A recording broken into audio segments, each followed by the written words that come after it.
national. Aussi son vice-président, M. Timothée Bema, qui a été primé meilleure coopérative nationale. Ça voudrait dire donc que nous sommes membres d'une union citoyenne qui participons au développement du pays. C'est à ce titre donc que nous avons été les premiers à dénoncer la fuite du produit vers le pays voisin. Nous avons dénoncé, c'est vrai, mais nous ne pouvons que dénoncer. Il appartenait donc à nos forces de l'ordre de sécuriser nos frontières. Je voudrais saisir cette occasion pour saluer la présence de nos chefs de corps qui ont travaillé sur le terrain, même si nous reconnaissons que parmi eux, il y a certains qui n'étaient pas réglo, mais c'est tout à fait normal. Dans chaque corporation, ça existe. Saluez donc le courage de ces forces de l'ordre.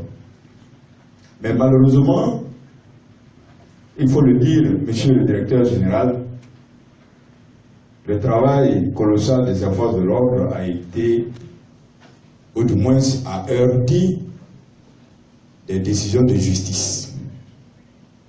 C'est pourquoi on aurait voulu qu'à cette rencontre, monsieur le procureur et certainement monsieur le juge, le président du tribunal de Bonnecourt soient associés à cette rencontre. Parce qu'il y a eu des saisies qui ont été effectuées par ces forces de l'ordre sur dénonciation et qui par la suite, ces produits ont été libérés sous prétexte que l'infraction se constate à la frontière. Ce qui n'est pas normal. Si tel est le cas, même si nous reconnaissons qu'en matière de justice, l'infraction se constate à la frontière, mais il y a péril à la demeure. Et qu'à une situation dangereuse comme celle-là, il faudrait prendre des mesures exceptionnelles pour le bien du pays. Et donc, ces trafiquants, pour prêter le mot à monsieur le sous-préfet qui a les contrebandiers, moi-même j'ajouterai les malfrats, oui, se sont sentis à l'aise dans leur sale besoin, tout simplement parce que pour eux, c'est à la frontière que l'infraction est constatée. Nous savons que dans les dispositions de la commercialisation, le produit agricole obéit à une trajectoire, à un mouvement. Le produit sort des zones de production pour les magasins intérieurs et ensuite être acheminé vers le port où il est exclusivement réservé l'exportation qui donne des devises à notre pays. Alors, nous avons tout dit, nous avons crié, nous avons même tiré, excusez-moi du terme, frère Bamba, c'est bien dommage, c'était une façon pour nous pour attirer l'attention de l'autorité. Votre présence ici est un gage de soutien. Mon président me charge de vous dire la Kwaba traditionnelle. Demandez que ces genres de rencontres se multiplient. Ne pas attendre que tout le produit parte au Ghana, parce que tout est déjà parti, pour que le premier responsable de notre filière nous rende visite. Il n'est jamais tard pour bien faire, et nous osons croire que pour les années à venir, monsieur le directeur général prendra soin de nous visiter avant le lancement de la campagne. Des rencontres au cours desquelles nous pourrons certainement lui faire part de nos préoccupations pour une campagne de noix de cajou bien réussie. Donc, on souhaite que vous organisiez une rencontre avec la justice.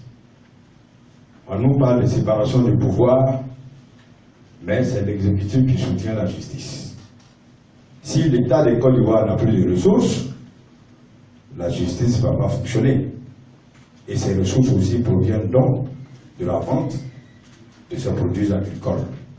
Si on doit attendre de constater l'infraction à la frontière, je voudrais bien demander à M. le directeur général, je ne voudrais vraiment pas vous embarrasser, que diriez-vous si nous, en tant qu'opérateurs économiques, nous allions des PIA pour prendre la direction de Soko, qui est sur le territoire ivoirien? Ce n'est pas bien normal. Parce qu'en prenant cette direction, ça voudrait dire beaucoup de choses. Et pourtant, pour respecter la thèse donc de la justice, nous ne sommes pas en faute.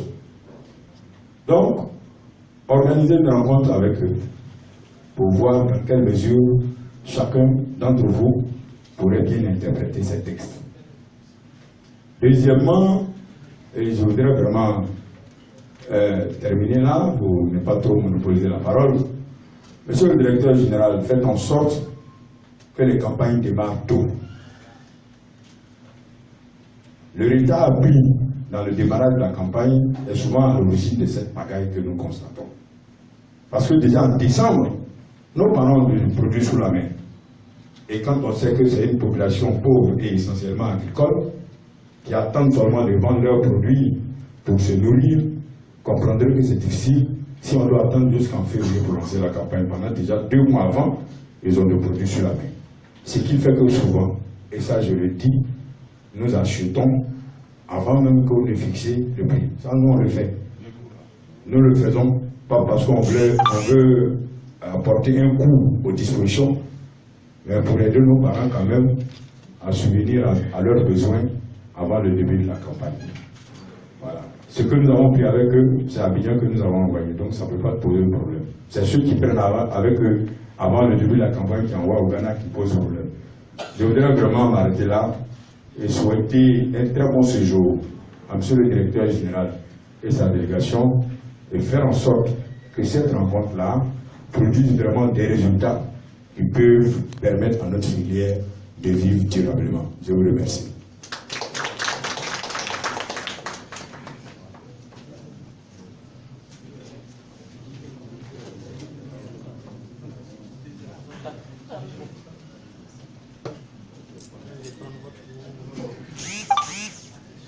Je suis M. Kwame Kosono, PCA de la Société coopérative Boisfort. Ma préoccupation, c'est sur quelle base le prix est fixé. Pourquoi ne pas laisser le choix aux exportateurs d'acheter le produit selon le prix du marché international. Ma troisième préoccupation, c'est que nous sommes confrontés à un problème de financement. Pourquoi notre organe ne peut pas mettre un fonds à la disposition des sociétés coopératives et des acheteurs afin d'en bénéficier? Ma quatrième préoccupation, c'est que les Ghanéens sont convaincus qu'avec les poches pleines, ils peuvent toujours faire leur travail.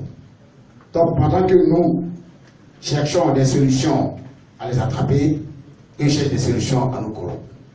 Donc que l'État prenne ses responsabilités. Et il faut sanctionner. Sinon, ils continueront toujours à faire le trafic. Une dernière question. Où vont les produits saisis? Pourquoi ne pas acheter des véhicules pour mettre à la disposition du conseil de surveillance afin de pouvoir sécuriser les frontières? Je souhaite que les camions saisis reviennent au comité de surveillance afin d'en décider les sanctions. J'en ai fini.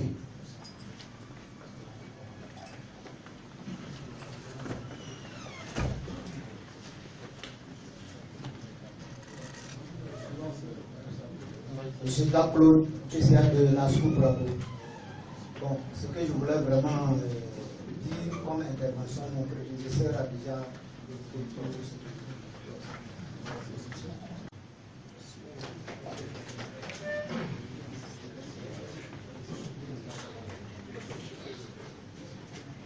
Je suis Pascal Assis Montré-Kwassikra, secrétaire général de l'Union des acheteurs de la gare de Ouagadougou. Monsieur le directeur général, je me rappelle encore comme si c'était hier, lors de notre dernière rencontre, lorsqu'on vous avait intercepté dans le hall, lors de la journée internationale des exportateurs, nous avons discuté, vous nous avez fait la promesse que vous allez venir. Nous sommes heureux que vous soyez là. Après tout ce qui a été déjà dit, je ne vais pas revenir sur ces questions parce que vous les connaissez déjà. Vous avez apporté un tant soit peu des réponses. Mais j'aimerais vous faire une suggestion, monsieur le directeur général. On dit toujours que le poisson pourrit par la tête. Si les frontières sont poreuses, c'est qu'il y a des gens qui acceptent que ces frontières soient poreuses. Nous, en tant qu'acteurs, on ne peut que dénoncer. Nous n'avons pas la puissance et la force régalienne pour intervenir. J'aurais souhaité que vous puissiez rencontrer les chefs des corps pour attirer leur attention sur leurs responsabilités. Si pour l'ANACAD, on est envahi, et s'il y a une attaque extérieure, on fera quoi? Alors que c'est eux, sur eux qu'on compte. Donc s'ils ont démissionné au niveau de l'ANACAD, qu'est-ce qu'on deviendra?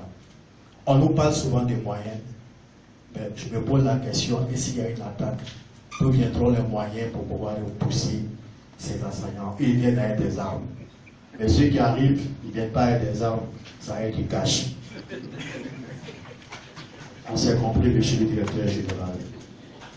La seconde suggestion, c'est au niveau des grandes majors, au niveau de la filière. Les grosses sociétés que vous connaissiez, Olam Ivoire, Royal Ivoire, et Gomsi, et j'en passe. Ces mêmes structures sont représentées en Côte d'Ivoire et au Ghana. Et c'est eux qui nous mènent la concurrence. Il est important que vous puissiez rencontrer ces majors pour pouvoir établir l'équilibre. Parce qu'ils savent que la qualité de la raquette au niveau des Bondoukou est meilleure et qu'à partir de là, ils peuvent faire beaucoup de profits. C'est pourquoi nous avons salué la mission que vous avez menée au Vietnam, qui a permis l'année dernière à ce qu'on puisse au moins débloquer certaines situations. Rencontrer ces acteurs, c'est eux la source du problème. Je ne parle pas de ceux qui les représentent ici, mais c'est au niveau décisionnaire, parce que Olam Côte d'Ivoire paye, ou que Olam Ghana paye, ils vont se retrouver sur le même marché et c'est de la même boîte. Alors qu'ils arrêtent de vous fatiguer, monsieur le directeur général. C'est sur ces mots que je vais vous dire merci.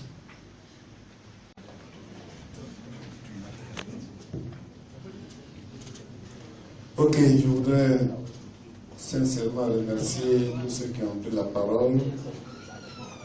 Et comme on a pu le constater, c'est tous de vrais acteurs de la filière. Vous voyez comment donc les propos sont clairs, comment les interventions sont limpides, comment les problèmes sont posés. Alors je vais tenter donc d'apporter quelques éléments de réponse, en commençant donc par l'intervention de Aye Adou Alain Raphaël. Le point, j'allais dire, que j'ai noté extrêmement important, c'est la question de la justice.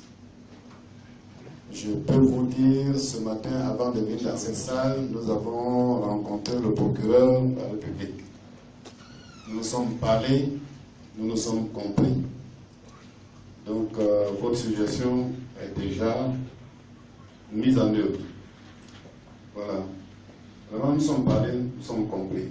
Et je pense qu'à ce niveau, les choses vont évoluer. Il est important que, même s'il y a séparation de pouvoir, que les différentes administrations qui œuvrent sur le même territoire se fassent confiance.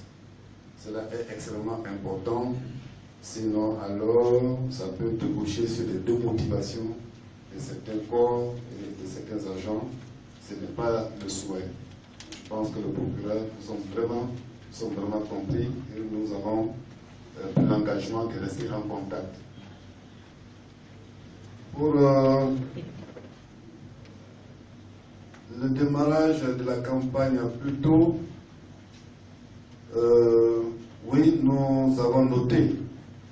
Nous ne sommes pas là pour répéter les mêmes erreurs.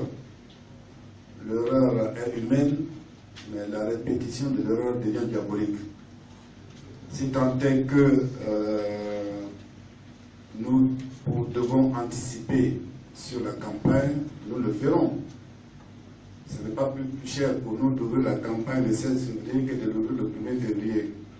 Mais c'est parfois les acteurs eux-mêmes qui sont la contrainte. Vous savez qu'on a ouvert le 16, mais beaucoup sont venus nous voir pour dire qu'il faut retarder d'une semaine, il faut retarder de 2 semaines.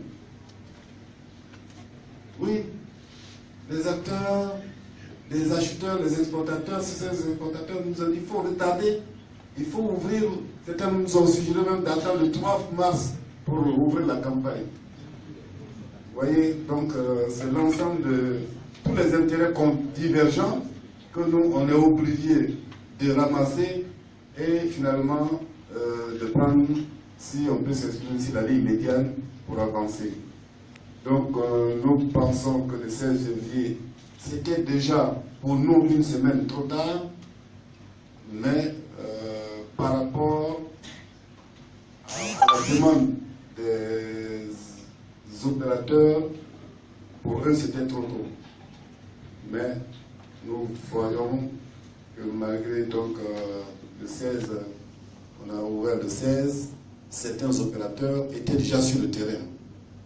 Et cette année, on nous a dit que l'ANACAR a mûri très vite, et vous-même vous avez confessé que vous étiez également sur le terrain. Et je vous dis merci d'être sur le terrain parce qu'il ne fallait pas laisser le champ libre aux autres pour prendre le produit et partir. Donc vous avez bien fait d'anticiper. Merci beaucoup.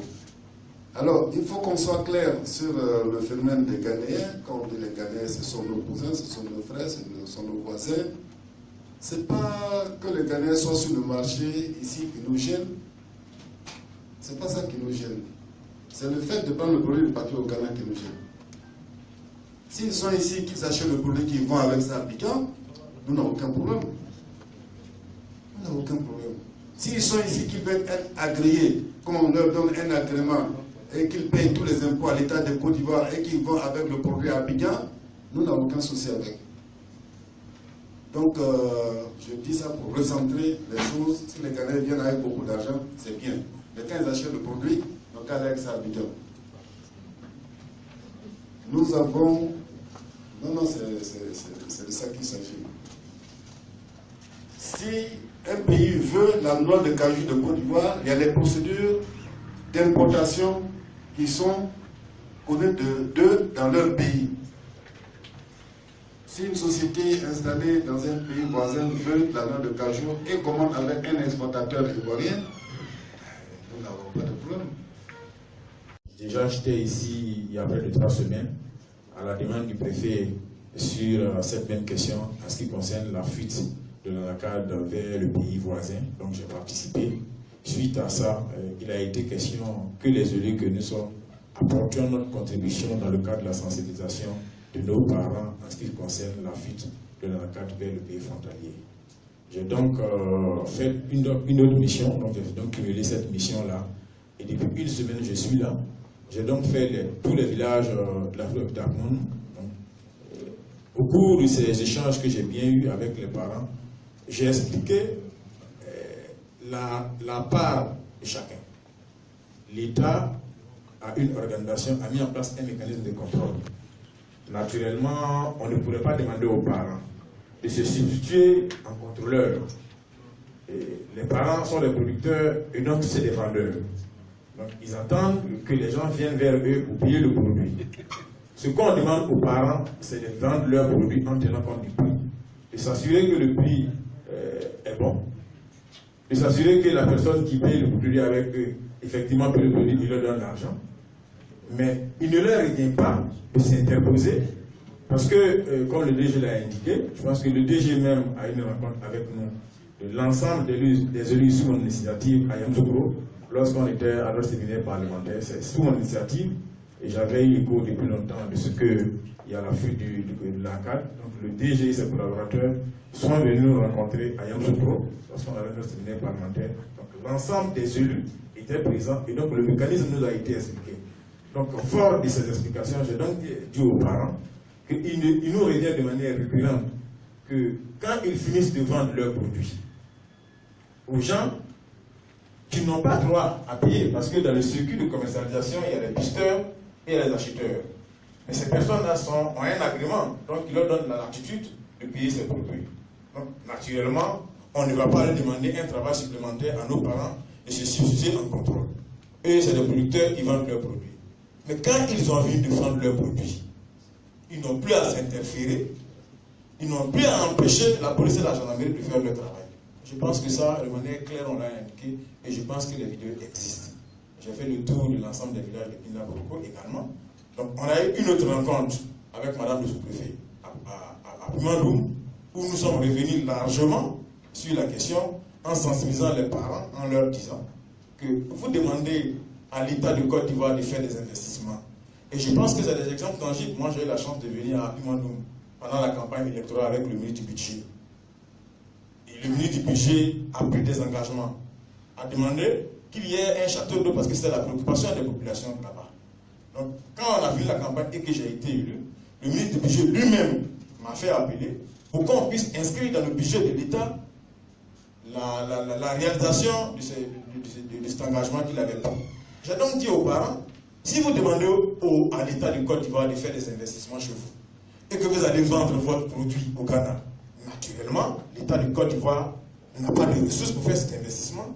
Je pense que j'ai été compris, je pense que j'ai fait la rencontre avec Madame le sous-préfet qui est là, j'ai fait la même rencontre avec le sous-préfet de Pinda à Pinda.